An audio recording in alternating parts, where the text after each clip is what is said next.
ન્યૂઝના પ્રાયોજક છે metro shoes, white diamond ice cream. નમસ્કાર, હું છું વિહંગા પરમાર. સિટી ન્યૂઝમાં આપનું હાર્દિક સ્વાગત છે. સૌપ્રથમ એક નજર આજના મુખ્ય સમાચારો પર.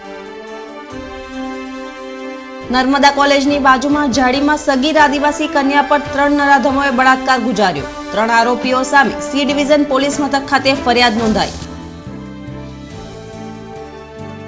દહેજ ઘોઘા રોપેક્સ ફેરી બંધ કરવા ઇન્ડિગો સીવેજ દ્વારા વડાપ્રધાન મોદીના કાર્યાલયને પત્ર પાઠવવામાં આવ્યો. The Bharuch urban cooperative primary credit સોસાયટીના શતાબ્દી મહોત્સવની ઉજવણી. વાગરા અને ભરૂચના ધારાસભ્યો સહિત સહકારી અગ્રણીઓની ઉપસ્થિતિ. ભરૂચ નજીક આવેલ નર્મદા કોલેજની બાજુમાં આવેલ ઝાડીમાં એક આદિવાસી સગીર કન્યા પર બળાત્કાર ગુજારાયો હતો. સગીર કન્યા પરના બળાત્કારમાં અન્ય 2 આરોપીઓએ મદદ કરી હતી. આ બનાવ અંગે વિગતો જોતા સગીર આદિવાસી કન્યાના સગા સંબંધીઓ અને આદિવાસી સમાજના આગેવાનો સી ડિવિઝન મથક ખાતે પહોંચી ગયા હતા. પોલીસે ફરિયાદ નોંધવા અંગે આનાકાની કરતા સી ડિવિઝન પોલીસ વિસ્તારમાં ઉપસ્થિત આદિવાસીઓના સમૂહ અને સગીર કન્યાના સગા સંબંધીઓએ દેખાવો શરૂ કર્યા હતા. પોલીસ સ્ટેશનમાં ફરિયાદ નથી લેતા એનું કારણ શું ગરીબને ફરિયાદ લેવાની પોલીસ સ્ટેશનની ફરજ નથી. ફરિયાદ લેવાનું તો બધાને પોલીસ સ્ટેશન શું કામ હોય છે? બધાની ફરિયાદ લેવા માટે, નહીં કે ગરીબ કે માલદારને અન્યાય થાય એ માટે પોલીસ સ્ટેશન નથી હોતું. પોલીસ સ્ટેશન બધાને માટે છે. સરકારી ઓફિસ હોય એ બધાને માટે ન્યાય મળવો હોવો જોઈએ. એક બાળકીને અન્યાય થતો હોય અને બીજા છાવરતા હોય, પક્ષવાળા XYZ પક્ષને છાવરતા હોય, એ અમે ચલવી નહીં લેવું. અમે આદિવાસી જય ભીલિસ્તાન BTS આ અમે ચલવી લેવા માંગતા નથી. મેં જમવા જઈલી ને તે એક નારું અંધારું હતું ને ત્યાંથી મને ઉઠાઈને ઇક્કોમાં બેહાડી દીધી. મારી બેનપણીને મને જોઈને નાઈશું ટેલ્યો. તો તમે પોલીસ ફરિયાદ કરેલી? હા, કરી હતી. તો નહીં લીધી પોલીસે ફરિયાદ? નહીં લીધી. ઘટના બનેલી એ દિવસે તમે પોલીસ સ્ટેશનમાં આવ્યા હતા સાંજે. તો ફરિયાદ લીધી હતી? નથી લીધી. આવી ઉગ્ર રજૂઆતો થઈ હતી. ત્યારબાદ ગુનો નોંધાતા સી ડિવિઝન પોલીસ સૂત્રોના જણાવ્યા અનુસાર સગીર કન્યાને તેની મરજી વિરુદ્ધ ઇકો કારમાં બેસાડી નર્મદા કોલેજની બાજુમાં આવેલ ઝાડીમાં તેની પર જૂના તવરાના આકાશ ભાઈલાલ પડિયારે બળાત્કાર ગુજાર્યો હતો. જ્યારે સંજયસિંહ રતનસિંહ પરમાર, નલિન કેસરીસિંહ પરમાર બંને રહેવાસી જૂના તવરાએ મદદગારી કરી હતી. આ બનાવની તપાસ STSC નાયબ પોલીસ અધિક્ષક કરી રહ્યા છે. દહેજ ઘોઘા રોપેક્સ ફેરી બંધ કરવા ઇન્ડિગો સીવેજ દ્વારા વડાપ્રધાન મોદીના કાર્યાલયને પત્ર પાઠવવામાં આવ્યો હતો. દક્ષિણ એશિયાના સૌથી મોટા રોપેક્સ ફેરી પ્રોજેક્ટ પર આફતના વાદળો મંડળાયા હોવાના અહેવાલ સામે આવી રહ્યા છે. વાગરાના દહેજથી ઘોઘા વચ્ચે અનેક વિઘ્નો અને અંતરાયો વચ્ચે કાર્યરત રોપેક્સ ફેરી સેવા બંધ કરવા ઇન્ડિગો સીવેજે વડાપ્રધાન નરેન્દ્ર મોદીના કાર્યાલયને પત્ર લખી જાણ કરવામાં આવી છે. સુરતના ડેટોક્સ ગ્રુપ દ્વારા સંચાલિત ઇન્ડિગો સીવેજના કથન અનુસાર સમુદ્રમાં નિયમિતપણે ડ્રેજિંગ કામગીરી કરવામાં નહીં આવે તો ફેરી સેવા બંધ કરી દેવામાં આવશે. પ્રધાનમંત્રી નરેન્દ્ર મોદીના ડ્રીમ પ્રોજેક્ટ ગણાતા દહેજ ઘોઘા રોપેક્સ ફેરી સેવા પર પાણી ફરી વળવાની તૈયારીઓ થઈ ચૂકી છે. દરિયામાં મહાકાય વોયસ સિમ્ફનીને ચલાવવા માટે જરૂરી 5 મીટરનો ડ્રાફ્ટ મળતો ન હોવાથી નિયમિત ડ્રેજિંગ કરવું અત્યંત જરૂરી બન્યું છે. ત્યારે અનિયમિત ડ્રેજિંગ વચ્ચે માત્ર ભરતીકાળ દરમિયાન ફેરી સેવા ચલાવવાથી સેવા કોઈપણ સંજોગોમાં સફળ થઈ શકે તેમ નથી. ઇન્ડિગો સીવેજ દ્વારા સરકારને વારંવાર ફરિયાદો કરવા છતાંય ગુજરાત મેરીટાઈમ બોર્ડ દ્વારા કોઈપણ પગલાં લેવામાં આવ્યા નથી. જોકે દહેજ તેમજ ઘોઘા ખાતેના 300 મીટરના ટર્મિનલ સર્કલમાં ઝીરો સાઉન્ડિંગ આવી રહ્યું છે, જેથી તોતિંગ જહાજની સલામતી સામે ગંભીર જોખમ ઊભું થવા પામ્યું છે. આમ મોદીના સ્વપ્નસમા પ્રોજેક્ટનું અકાળે મોત થવાની શક્યતા હાલના તબક્કે દેખાઈ રહી છે. વિવાદોના વમળ વચ્ચે ફસાયેલી રોપેક્સ ફેરી સેવાની બાળ મૃત્યુની ઘડીઓ ગણાઈ રહી હોવાની વાતો ઠેર ઠેર વહેતી થઈ છે. વાગરાના દહેજ અને સૌરાષ્ટ્રના ઘોઘા વચ્ચે માંડ ચાલતી સેવા હાલ ડચકા લઈ રહી છે. ફેરીની શરૂઆતથી જ વિવાદો ફેરીનો પીછો છોડવા તૈયાર નથી. ફેરીની શરૂઆત અગાઉ દહેજ સ્થિત ટર્મિનલના પોન્ટૂન લોકમાં ખામી સર્જાતા રોપેક્સ ફેરી શરૂ કરવામાં વિલંબ સર્જાયો હતો. ત્યારબાદ દહેજમાં વોયસ સિમ્ફનીને ખેંચતી ટગબોટ ઊંડી વળી જતા અકસ્માત સર્જાયો હતો. થોડા દિવસો પછી ઘોઘા બંદર નજીક જહાજના એન્જિનમાં હાઈ ટેમ્પરેચર એલાર્મ આવી જતા જહાજને ખેંચીને ઘોઘા બંદરે લઈ જવાની ફરજ પડી હતી. આમ અનેક વિપદાઓ વચ્ચે લાખોની દૈનિક ખોટ સામે સંચાલકો પણ ભારે તાણ અનુભવી રહ્યા છે. તેઓની સ્થિતિ સાપે છછુંદર ગળિયા જેવી થઈ જવા પામી છે. ઇન્ડિગો સીવેજની રોપેક્સ ફેરી સેવા સુપેરે ચલાવવા માટે માત્ર નિયમિત ડ્રેજિંગ જ નહીં, પરંતુ તેની સાથે દૈનિક મુસાફરો અને માલવાહકો વાહનોનું યોગ્ય પ્રમાણમાં ટ્રાફિક મળવું અત્યંત જરૂરી છે. જે ટ્રાફિક અત્યારે ફેરી સેવાને ખૂબ ઓછું મળી રહ્યું છે, જેને કારણે સંચાલકો ખોટના ખપ્પરમાં સપડાઈ ગયા હોવાથી ભારે મૂંઝવણમાં મુકાઈ ગયા છે. સંચાલકોએ આ તમામ પ્રકારની ઝંઝટોથી કંટાળી પીએમઓ કાર્યાલયને પત્ર લખ્યો હોવાની વાતો ચર્ચાની એરણે ચડી છે. નરેન્દ્ર મોદીના ડ્રીમ પ્રોજેક્ટને સફળ બનાવવા સરકાર વાર્ષિક 200 કરોડ રૂપિયાનું આંધણ કરી રહી છે. સરકાર દ્વારા ફેરી વ્યવસ્થિત રીતે ચાલી શકે તે માટે ડ્રેજિંગ પાછળ વાર્ષિક 200 કરોડ ખર્ચ કરવામાં આવી રહ્યો છે. તેમ છતાં યોગ્ય ડ્રેજિંગ ન થતાં વડાપ્રધાન મોદીના સ્વપ્નસમ ફેરી પ્રોજેક્ટ પર પાણી ફરી વળવાની શક્યતા નકારી શકાય તેમ નથી. The Bharuch urban cooperative primary credit society ભરૂચના સહકારી ક્ષેત્રના સેવાના 100મા વર્ષના પ્રવેશ નિમિત્તે શતાબ્દી મહોત્સવની ઉજવણી કરવામાં આવી હતી. ભરૂચના નવાડેરા ખાતે આવેલ the Bharuch urban cooperative primary credit સોસાયટીના શતાબ્દી મહોત્સવ ઉજવણી સમારંભનું આયોજન ભરૂચના પંડિત ઓમકારનાથ ઠાકુર હોલ ખાતે વાગરાના ધારાસભ્ય અરુણસિંહ રણાના અધ્યક્ષસ્થાને યોજાયું હતું, જેમાં ઉદ્ઘાટક તરીકે ભરૂચના ધારાસભ્ય દુષ્યંતભાઈ પટેલ ઉપસ્થિત રહ્યા હતા. ઉપસ્થિત મહાનુભાવોએ સરકારી ક્ષેત્રે કાર્યરત સંસ્થાના કાર્યને બિરદાવી શતાબ્દી મહોત્સવ નિમિત્તે શુભેચ્છાઓ સાથે અભિનંદન પાઠવ્યા હતા. આ પ્રસંગે વિવિધ સહકારી સંસ્થાઓના હોદ્દેદારો સહિત અન્ય અગ્રણીઓ અને સહકારી સંસ્થાઓના સભાસદો ઉપસ્થિત રહ્યા હતા. એના મૂળ સ્થાપક હતા. એની સાથે 14 નાના મોટા વેપારીઓ તે વિસ્તારના લલુભાઈ ચકલા, જૂના બજાર, લાલ બજાર એ વિસ્તારના નાના વેપારીઓ એકત્રિત થઈને આ સોસાયટીની રચના કરેલી. કાળક્રમે આ સોસાયટી એક વખત બેંકના સ્વરૂપમાં ફેરવાય. 1925માં આ સંસ્થાનું પરિવર્તન the Bharuch urban cooperative bank તરીકે એનું નામકરણ ફેરફાર થયો. સરકારના કાયદાના આધારે પૂરતું શેરભંડોળ ન હોવાના કારણે ફરીથી આ સંસ્થા ક્રેડિટ સોસાયટીમાં પરિવર્તિત થઈ ગઈ. આપણે સૌ નસીબદાર છે. હું છે, તમે છે, બધા એટલા માટે નસીબદાર છે કે આપણને પૂજ્ય મહાત્મા ગાંધીજી અને સરદાર પટેલના મૂલ્યો આપણને વારસામાં મળ્યા. કારણ કે સરદાર પટેલ પર હું હમણાં વાંચતો હતો અને તો તેમાં એમને તે વખતની કલ્પના એમાં એવું લખેલું છે કે મારે ગામડાનો અને શહેરનો વિકાસ સમતોલ જોવો છે. વિચાર કરો, ત્યારે સરદાર પટેલ આ દેશ આઝાદ થયો ત્યારે એમની પુસ્તક છે, એમણે લખ્યું કે મારે ગામડા અને શહેરનો વિકાસ સમતોલ જોવો છે, એમાં કોઈ ભેદ રેખા ના.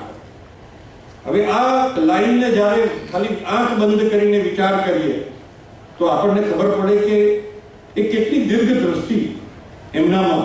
ભરૂચના માંડવા ગામથી કચ્છના પ્રવાસે જઈ રહેલ લક્ઝરી બસને લીંબડી નજીક અકસ્માત નડ્યો હતો, જેમાં એક વ્યક્તિનું ઘટના સ્થળે મોત નીપજ્યું હતું. ભરૂચના માંડવા ગામથી કચ્છના પ્રવાસે જઈ રહેલ લક્ઝરી બસ લીંબડી આશરે 6 કિલોમીટર દૂર મોડલ સ્કૂલ પાસે બસે પલટી મારી હતી, જેમાં 25 થી 30 લોકોને ગંભીર ઇજાઓ થઈ હતી. આ બાબતે 108ને જાણ કરાતા 3 108 ઘટના સ્થળે દોડી આવી હતી અને તમામ ઇજાગ્રસ્તોને સારવાર અર્થે લીંબડી સિવિલ હોસ્પિટલમાં ખસેડાયા હતા. આ અકસ્માતમાં એક વ્યક્તિનું ઘટના સ્થળે કમકમાટી ભર્યું મોત નીપજ્યું હતું, જ્યારે અન્ય 4 લોકો આ લક્ઝરી નીચે દબાયા હતા. ત્યારે તાત્કાલિક ક્રેનની મદદથી દબાયેલ લોકોને કાઢી 108ની મદદથી લીંબડી હોસ્પિટલ ખાતે ખસેડાયા હતા. શ્રી વિશા ભાર્ગવ કચોટીબદ્ધ ટ્રસ્ટ ભરૂચ દ્વારા સમસ્ત ગુજરાત ભાર્ગવ બ્રાહ્મણ સમાજની ક્રિકેટ ટુર્નામેન્ટનું આયોજન કરવામાં આવ્યું હતું.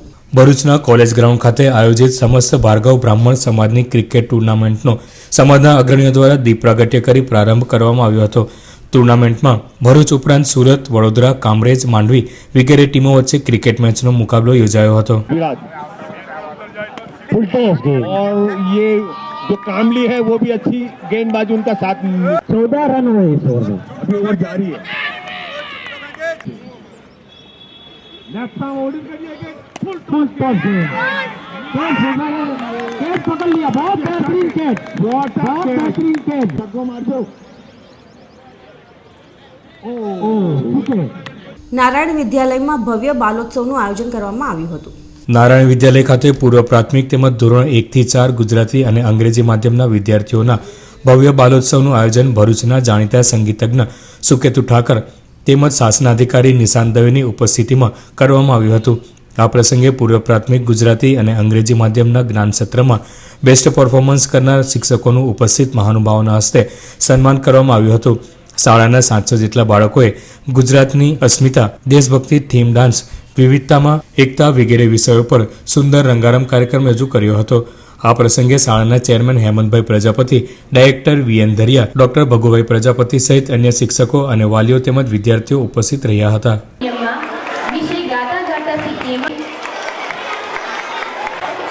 કહેવું પડે. English that vocabulary.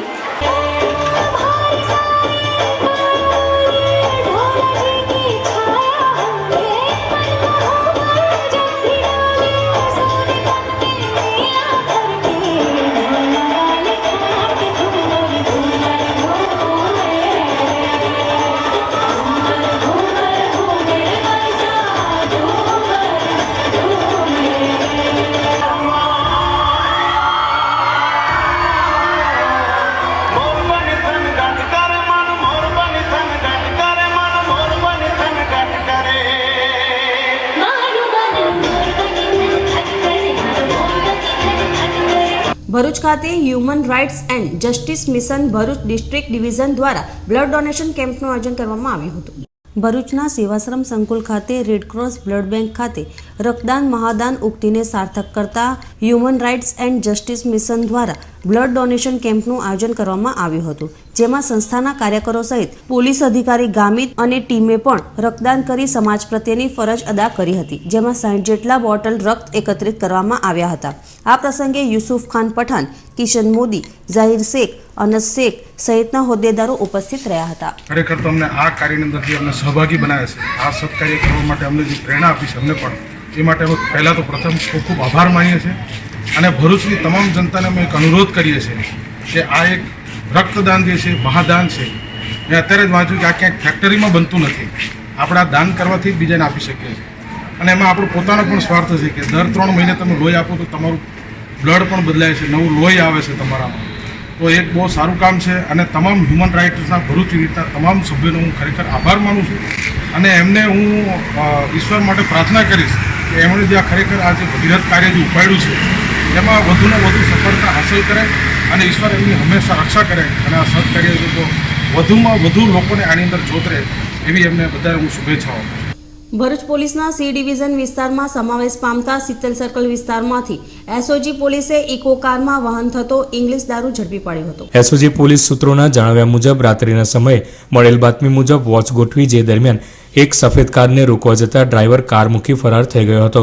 કારમાંથી ઇંગ્લિશ દારૂના ક્વાટરિયા અને હોલ કિંમત ₹90,300 મળી આવ્યા હતા, તેમજ 2 લાખ રૂપિયાની કાર જપ્ત કરી હતી. ફરાર કારના ડ્રાઈવરની શોધખોળ સી ડિવિઝન પોલીસ કરી રહી છે. ભરૂચ શહેર પોલીસ દ્વારા મળેલી બાતમીના આધારે માતરિયા તળાવ ઝુંપડપટ્ટી વિસ્તારમાંથી 7 જુગારિયા સત્તા બેટિંગનો જુગાર રમતા ઝડપી પડ્યા હતા. જોકે એક જુગારીઓ ફરાર થઈ ગયો હતો. પોલીસ સૂત્રોના જણાવ્યા અનુસાર માતરિયા તળાવ ઝુંપડપટ્ટી વિસ્તારમાં ભરત લક્ષ્મીકાંત રાણા રહેવાસી માતરિયા તળાવ ઝુંપડપટ્ટી, જીતેન્દ્ર દિનેશભાઈ કાયસ રહેવાસી શિવકૃપા સોસાયટી, જયમીન વિનોદભાઈ સિકલીગર રહેવાસી આશુતોષ સોસાયટી, વસંત ચિમનલાલ વસાવા રહેવાસી સ્વસ્તિકનગર, દિનેશ વીરજીભાઈ સોલંકી રહેવાસી ભીડભંજન ખાડી, નવીન ચુનીલાલ વસાવા નીલકંઠનગર ઝુંપડપટ્ટી, વિનય ભૂપેન્દ્રભાઈ રાણા રહેવાસી એકતાનગરને સટ્ટા બેટિંગનો જુગાર રમતા ઝડપી પાડ્યા હતા. જ્યારે 8મો જુગારી નિખિલ ઉર્ફે વટાણું ભરત રાણા ફરાર થઈ ગયો હતો. પોલીસે મોબાઈલ અને રોકડા મળી કુલ 42,395ની મત્તા જપ્ત કરી આ બનાવ અંગે એ ડિવિઝન પોલીસ તપાસ કરી રહી છે. મહેદવિયા યંગ કમિટી ભરૂચ દ્વારા સમૂહ લગ્નનું આયોજન કરવામાં આવ્યું હતું. ભરૂચના મોટા ડભોયાવાડના મિલાદ ચોક ખાતે મહેદવિયા યંગ કમિટી દ્વારા મહેદવિયા જમાતના સમૂહ લગ્નનું આયોજન કરવામાં આવ્યું હતું. આજના મોંઘવારીના જમાનામાં દરેક સમાજ માટે જરૂરિયાત થઈ પડેલ સમૂહ લગ્નના આયોજનમાં મહેદવિયા જમાતના આગેવાનો સહિત ભરૂચ અને અન્યત્રથી પરિવારજનો ઉપસ્થિત રહ્યા હતા. बिस्मिल्लाहिर्रहमानिर्रहीम. आज जिस मजलिस का इनेकाद अमल में आया है उसका मकसद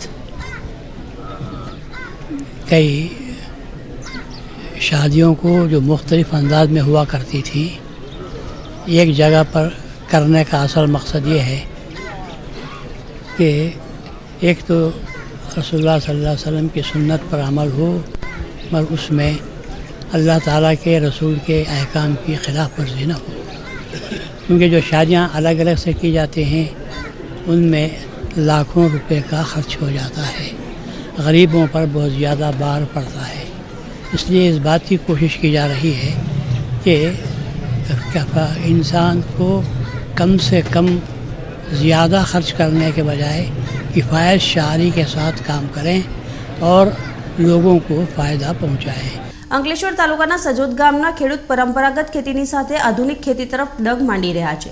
ગ્રીનહાઉસ ખેતીની મદદથી જરબેરાના ફૂલોની ખેતી શરૂ કરી લાખો રૂપિયાનો નફો મેળવી રહ્યા છે. સમય સાથે ખેતી સ્વરૂપ પણ બદલી રહ્યા છે. નવી ટેકનોલોજી સાથે ખેડૂતો હવે વૈજ્ઞાનિક પદ્ધતિથી ખેતી કરતા થયા છે. ખૂબ ઓછી મહેનત અને વધુ નફો કેવી રીતે મેળવી શકાય તેની જાણકારી મેળવી રહ્યા છે. અંકલેશ્વર તાલુકાના સજોદ ગામના પ્રગતિશીલ ખેડૂત યશવંત પ્રજાપતિએ પોતાના ખેતરમાં ગ્રીન હાઉસ બનાવી તેમાં જરબેરાના ફૂલોની ખેતી કરી છે. જરબેરાની ખેતીનું વાવેતર એકવાર કર્યા બાદ 4 વર્ષ સુધી ઉપજ મેળવી શકાય છે.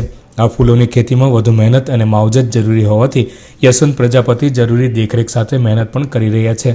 ફૂલોનું ઉત્પાદન શરૂ થતાં તેઓ જરબેરાના ફૂલનું દેશના મોટા શહેરોમાં વેચાણ કરી રહ્યા છે. આ ફૂલોની માંગ બુકે, લગ્ન પ્રસંગ તેમજ સજાવટમાં વપરાતા હોવાથી તેની માંગ વધુ રહે છે. યશવંત પ્રજાપતિએ પોતાના ગ્રીન હાઉસમાં જરબેરાના વિવિધ કલરના ફૂલોનું વાવેતર કર્યું છે.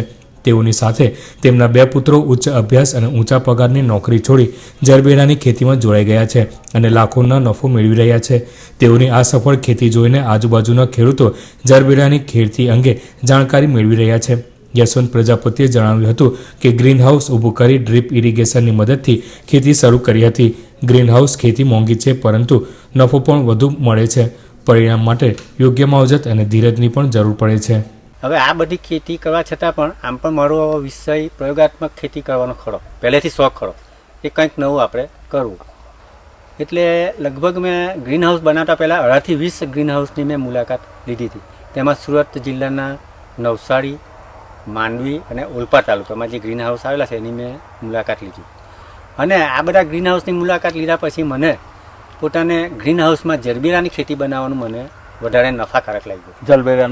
જરબેરાના ફૂલની ખેતી કરવાનું મને વધારે નફાકારક લાગ્યું. એટલે મેં ગ્રીન હાઉસમાં જરબેરા બનાવવાનું નક્કી કર્યું. હવે આટલી માહિતી લીધા પછી મેં આપણા ભરૂચ જિલ્લા બાગાયત અધિકારીનો મેં સંપર્ક કર્યો અને એ સંપર્ક કરીને મેં માહિતી મેળવી કે ભાઈ ગવર્મેન્ટ આપણે સરકાર તરફથી ખેડૂતને ગ્રીન હાઉસ બનાવવા માટે શું લાભ આપે છે, કઈ રીતે આપણને મદદરૂપ થાય છે, એ બધી મેં માહિતી લીધી અને પછી મેં ગ્રીન હાઉસ બનાવવાનું નક્કી કર્યું. ફૂલનો જે વેપાર કરે છે, જે રીતે શાકભાજીનો માર્કેટ છે એ રીતે ફૂલની પણ માર્કેટ છે. એટલે એ વેપારીઓનો અમે કોન્ટેક્ટ કર્યા અને એ રીતે અમે દરેક સિટીમાં, મોટી સિટીમાં એક વેપારીને ત્યાં ફૂલ મોકલવાનું અમે નક્કી કર્યું. અંકલેશ્વર તાલુકાના અંડાળા ગામમાં હાલમાં 2 રાહદારીને અજાણ્યા વાહનની ટક્કરમાં થયેલ મોત બાદ ગ્રામ પંચાયત દ્વારા મુખ્ય માર્ગ પર સ્પીડ બ્રેકર અને સ્ટ્રીટ લાઇટની સુવિધા ઊભી કરવામાં આવી છે. અંકલેશ્વરના અંડાળા ગામે થોડા દિવસો પૂર્વે મોડી સાંજે ચાલવા નીકળેલા 2 વૃદ્ધોને અજાણ્યા વાહનની ટક્કરે બંને વૃદ્ધોના કરુણ મોત નીપજ્યા હતા. આ અકસ્માતના પગલે અંડાળા ગ્રામ પંચાયત દ્વારા તાત્કાલિક અસરે ગામના મુખ્ય માર્ગને સ્ટ્રીટ લાઇટથી સજ્જ કરવાનો નિર્ણય લઈ ગ્રામ પંચાયત દ્વારા મુખ્ય માર્ગની આજુબાજુ આવેલ સોસાયટીઓને ધ્યાને રાખતા વિવિધ જગ્યાએ 8 જેટલા સ્પીડ બ્રેકરો ઊભા કરાવ્યા તેમજ 70 જેટલી LED લાઇટ તેમજ 4 જેટલા હાઈ માસ્ક ટાવર ઊભા કરાવ્યા છે, જેના કારણે રાત્રિ દરમિયાન અકસ્માતની સંભવિતતા નહિવત બની જશે. અંડાળા ગામના આગેવાન દિનેશ પટેલે ગ્રામ પંચાયતના આ વિકાસના કામને બિરદાવ્યું હતું. 2 માણસે પૂરઝડપ હંકારી અડફણ લીધા હતા. બંને નાગરિકોનું અકસ્માતમાં મોત થયેલી છે, જેને લઈને અમે અમારા ગામના યુવા સરપંચ શ્રી માન્ય મંત્રીશ્રીના આશીર્વાદથી જે સરપંચ નિયુક્ત થયા છે ઈશ્વરસિંહ પટેલ સાહેબના આશીર્વાદથી એ સરપંચ અત્યારે વિકાસની ગાંઠાને આગળ ધપાવવા માટે અવસાના સમાચાર જાણી સવારે એક નિર્ણય લીધો કે તાત્કાલિક બમ્ફર મૂકવામાં આવે રોડ પર. ને બમ્ફર મૂકવામાં આવેલા છે, બાકીના અધર બમ્ફર બી ટૂંક સમયમાં 1-2 દિવસમાં અમે પૂર્ણ કરી દઈશું. ને એને ધ્યાનમાં લઈને રોડ પર LED લાઇટ 3 લાખ રૂપિયાના ખર્ચે 14માં નાણાપણના વ્યવસ્થાના ભાગરૂપે તાત્કાલિક અસરથી એ લાઇટ પણ અમે મૂકવામાં આવેલી છે. હજુ બાકીનું જે કંઈ કામ અધૂરું છે એ ઝડપથી પૂર્ણ કરીશું. શ્રી સમસ્ત ભરૂચ જિલ્લા ક્ષત્રિય સમાજનું સ્નેહ મિલન સમારંભ જૂના તવરા ખાતે યોજાયું હતું. ભરૂચ તાલુકાના જૂના તવરાના ચિંતનાથ મહાદેવ ખાતે શ્રી સમસ્ત ભરૂચ જિલ્લા ક્ષત્રિય સમાજના 5મ સ્નેહમિલન સમારંભનું આયોજન કામરેજ તાલુકાના ધલુડી ગામના અંજની ધામના પરમ પૂજ્ય ગુરુજી શાસ્ત્રી સ્વામી બાલકૃષ્ણ દાસજીના મુખ્ય મહેમાન પદે કરવામાં આવ્યું હતું. આ પ્રસંગે સમાજના યુવાન યુવતીઓએ સુંદર સાંસ્કૃતિક કાર્યક્રમ રજૂ કર્યો હતો. સ્નેહમિલન સમારોહમાં ક્ષત્રિય સમાજના અગ્રણીઓ સહિત પરિવારજનો ઉપસ્થિત રહ્યા હતા. આજરોજ તવરા ગામે ભરૂચ જિલ્લા ક્ષત્રિય રાજપૂત સમાજનું આ 5મું સંમેલન છે. આ સંમેલનમાં સમસ્ત છે તે ભરૂચ જિલ્લાના જે ક્ષત્રિય આગેવાનો છે, ક્ષત્રિયોમાં ઘણી બધી છે તે જ્ઞાતિઓ છે, અહીંનો છે તે એક જ ઉદ્દેશ છે, અમે અખિલ ગુજરાત ક્ષત્રિય મંચ ચલાવીએ છીએ અને એમાં દરેક ક્ષત્રિય માત્ર એક એ અનુસંધાને ભેગા થયેલા છે. અત્યારે જે તવરામાં જે છે તેમાં ભરૂચ જિલ્લાના તમામ ક્ષત્રિયો ભેગા થઈ અને સંગઠન અને બીજી છે તે કોઈ કાર્યવાહી કરવાની એના માટે ભેગા થયેલા છે. ભરતનગરના લાયન્સ હોલ ખાતે હિન્ડાલ્કો ઇન્ડસ્ટ્રીઝ અને બિરલા કોપર એકમ તેમજ લાયન્સ ક્લબ આયોજિત સાહિત્યના પ્રશિક્ષણ શિબિરનું સમાપન થયું હતું. ભરૂચના લાયન્સ હોલ ખાતે ગઝલ અને છંદ પ્રશિક્ષણ શિબિર કાર્યક્રમ 2 દિવસ માટે યોજાયો હતો, જેમાં સાહિત્ય નિર્માણ, ગઝલ, છંદ વગેરે અંગે રસપ્રદ માહિતી આપવામાં આવી હતી. સાહિત્યકારોનું સન્માન પણ કરાયું હતું. તે સાથે શિબિરની પૂર્ણાહુતિ કરાઈ હતી.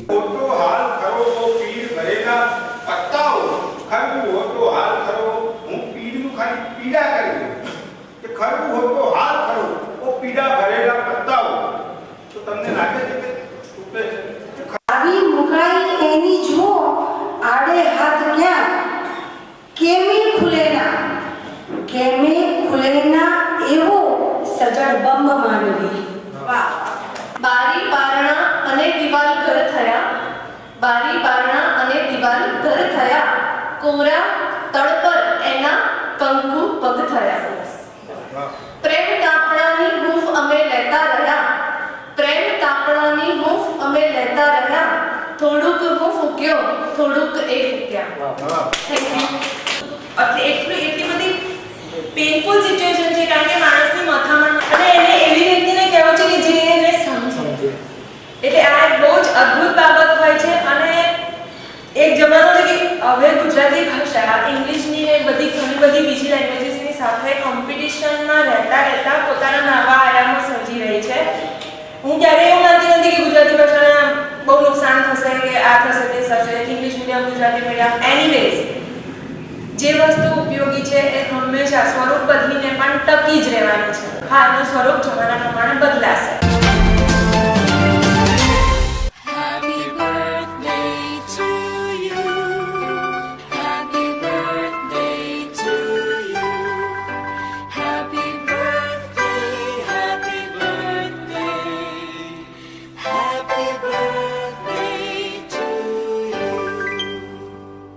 અંતમાં મુખ્ય સમાચારો પર ફરી એક નજર. નર્મદા કોલેજની બાજુમાં ઝાડીમાં સગીર આદિવાસી કન્યા પર 3 નરાધમોએ બળાત્કાર ગુજાર્યો. 3 આરોપીઓ સામે સી ડિવિઝન પોલીસ મથક ખાતે ફરિયાદ નોંધાઈ. દહેજ ઘોઘા રોપેક્સ ફેરી બંધ કરવા ઇન્ડિગો સીવેજ દ્વારા વડાપ્રધાન મોદીના કાર્યાલયને પત્ર પાઠવવામાં આવ્યો. The Bharuch urban cooperative primary credit સોસાયટીના શતાબ્દી મહોત્સવની ઉજવણી. વાગરા અને ભરૂચના ધારાસભ્યો સહિત સહકારી અગ્રણીઓની ઉપસ્થિતિ. આજના સિટી ન્યૂઝ સમાપ્ત થયા. નવીન સમાચારો સાથે ફરી મળીશું. નમસ્કાર.